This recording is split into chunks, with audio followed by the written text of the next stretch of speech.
So James, briefly, what is an observation audit?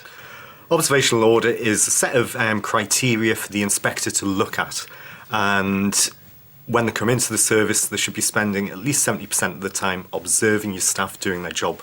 This should be something that should be done all the time. Pretty much every day on the job and on daily handovers. How do I make sure that I'm capturing fact-based evidence?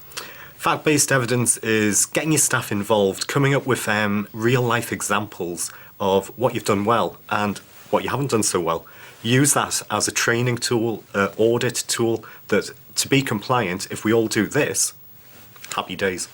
And when you're actually doing these observational audits, you use all sorts of techniques, whether it be pictorial or... Yeah, there's no set paper routine. Essentially ask your staff what they may feel would be a good exercise. They may have ideas as well, but anything outside of the box and practical work works really well. And the SOFI framework? Yeah, the SOFI framework was its predecessor, the Short Observational Framework for Inspection.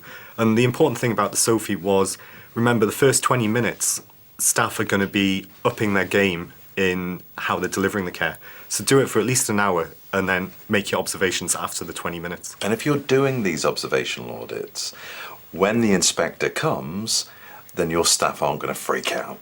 No, essentially if they get into the thing of doing it day in, day out, and every time they start work, when the inspector comes in, it will just be like any other day at work. So there you go. Thank you very much indeed. Make these observational audits common practice to make sure it becomes best practice.